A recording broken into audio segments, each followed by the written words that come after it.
Though we celebrate the different benefits, avenues, opportunities that were opened up by Europe's colonization of the world, entire world, there is no gainsaying the fact that it was also, this colonialism was also a saga of huge losses, atrocities, displacements, and dehumanizations. And I think all these were suffered the most, by uh, the Aboriginals of Australia and the similar other inhabitants in New Zealand, Canada, and America earlier. So, while Indians as a whole, or people from the Indian subcontinent, or Africans, they more or less we put up strong resistances.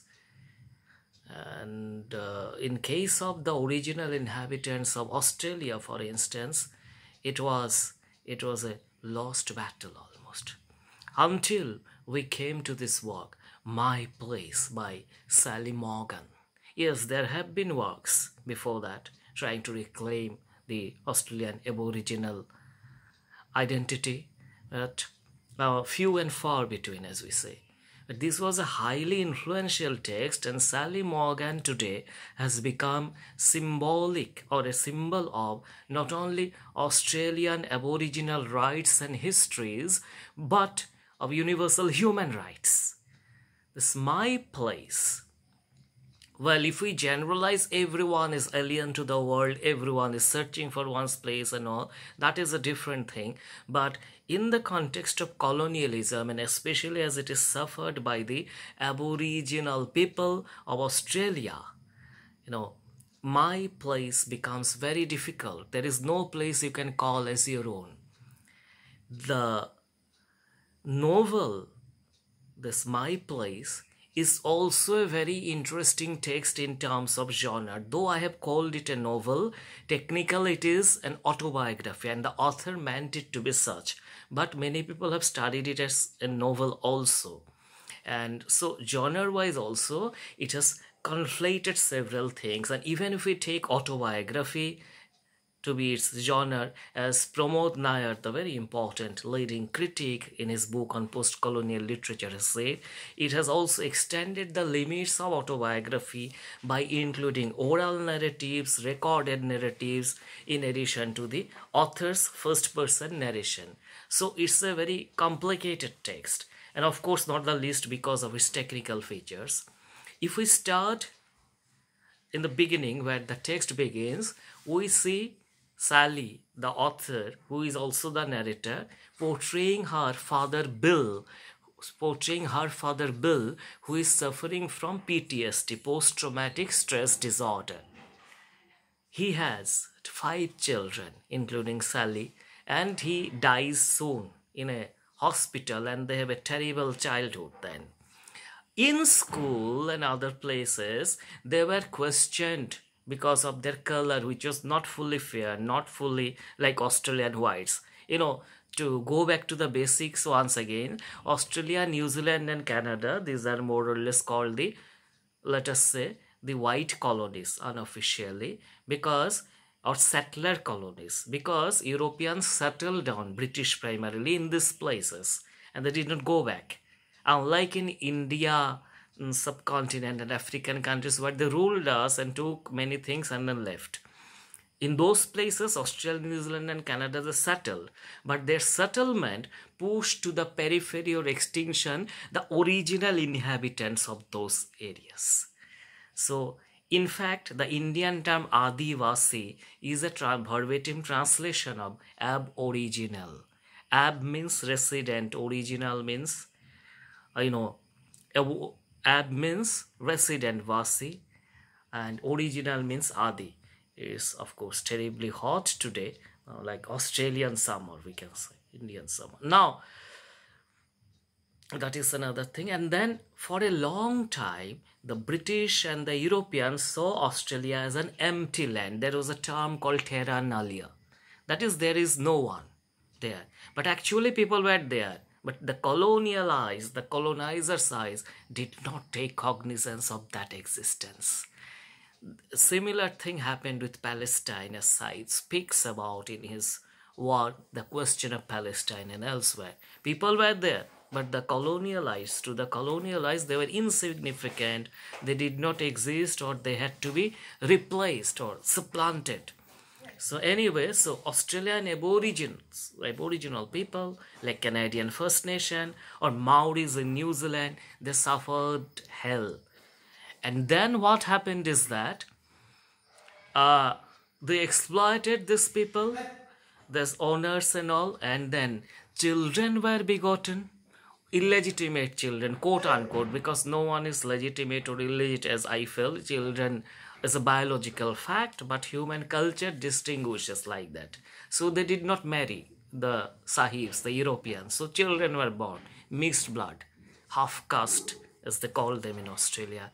And then another very strange thing they did was these children were separated from their mothers. And mostly when their skin color resembled their fathers more, the whites. And they were not taken to the home of the whites, but other homes, asylums, and then they were brought up, and they lost touch with their original families. This is what is called the stolen generation, specifically in the Australian context. Children born out of this consummation of whatever between the white-skinned people and the Australian Aboriginal women, they were taken away from their mothers. And Sally Morgan's family had such a history from her mother's side, which was hidden from her. That is the main story of the autobiography. She was, in other words, grown under false pretensions. Father was fully white, but she was, she had Aboriginal blood in her. Now, if you say that you are Aboriginal in Australia, you will be looked down upon in schools, colleges, and institutions. So, it resembles many other social systems of othering. Anyway, so, to hide this fact, her mother Gladys and grandmother Daisy both told her and her siblings from their childhood that they were of Indian origins, because Indians are also not very fair. By this India, it was our India was meant, and they grew up under that pretension. Whenever friends asked about their skin color, they said they're Indian. And much later, something got into her head, and Sally Morgan started inquiry. So what is so shameful here for us, for human history, is that under this attack of colonialism, which continued well into the 1980s, Australia became independent long back. Even one's own family origins could not be shared, could not be said. That is the most unfortunate thing to have happened. Anyway, so Sally Morgan starts her inquiry. She wants to find out the roots, because already she had become suspicious of the fact that this Indian identity that her mother and grandmother told was a lie. And even when they were young, the father had died, Bill's parents had come, but they did not take the children, because the mother was had Aboriginal blood. Though there was mix, what actually happens is that Sally's mother was Gladys's mother Daisy. Now Daisy's mother was a full Aboriginal, full blood. And Daisy, the grandmother, was born out of this, relationship between her Aboriginal mother and a very infamous European ruler. And so Sally's, great-grandmother actually was a full Aboriginal. That way she has Aboriginal blood in her, which explains for her different complexion and all that. And so in post-colonialism, we also talk about revisionist historiography, which is slightly different from historical revisionism, because by this term, the later term, historical revisionism often there is a pejorative connotation that you are trying to change true history by bringing out false things. But this is not the case here or in similar other post-colonial narratives which tries to recover histories that have been hidden, that have been suppressed, that have been oppressed. So that history basically is that their aboriginal past, aboriginal identity were kept fully hidden.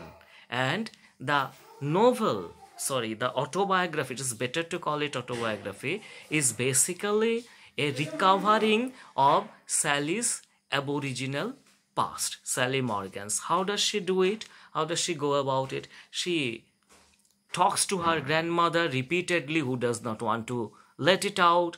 But then there is some point when things come out. There is a great uncle, her grandmother's cousin actually, who comes, conducts interviews. She goes and meets different people, and this is how gradually she recovers her aboriginal past. And though the actual place, the real place, is not available to her,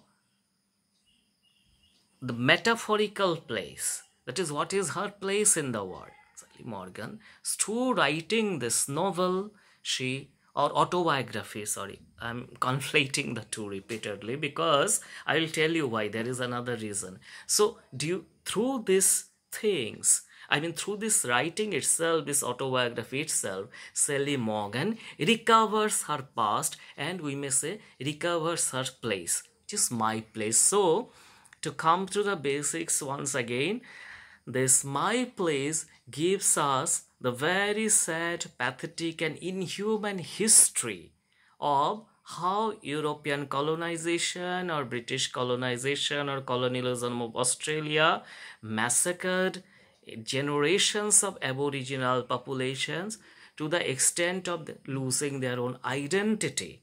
And then their population also had become almost nearly extinct. Due to this mix, merger, oppression, all these things. They were often used by Europeans as household helps, but they were not given any money, any payment for that. Daisy's grandmother, great-grandmother, they were all victims of this system. They were given food, clothing, etc. Once in a while there will be a kind owner, but in general it was a history of thorough exploitation, out and out. And then secondly, this important phenomenon related of the so-called stolen generation, that is children born out of the connection between Europeans and Australian Aboriginal people. They were separated from their families, and it was a laid down written principle of the colonial government in Australia. I will share the link in the comment section, then you can look up. And it is also being said these days that this move was motivated by their anxiety, the colonizers' anxiety, that this Aboriginal people will become extinct and then they cannot defend themselves. So it's like, Marx said, they cannot represent themselves. They need to be represented, with which side starts is Orientalism as an epigram. So the colonizers thought that they should be taken away, the children should be taken away from them because they cannot care for them and they will die shortly.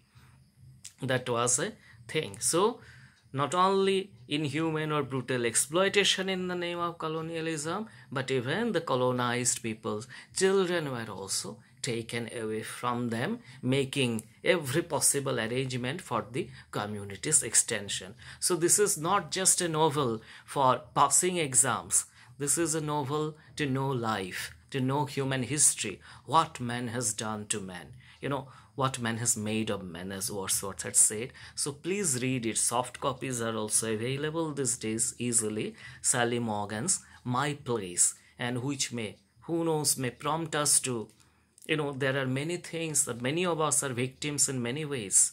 We're still looking for our places. So it may, but as I say, this is not a general my place, it is a colonial context, Aboriginal context, but still it may also inspire ourselves to rewrite our own histories, maybe individual history, community history, or whatever. So please read Sally Morgan, that is more important. Thank you for being with us.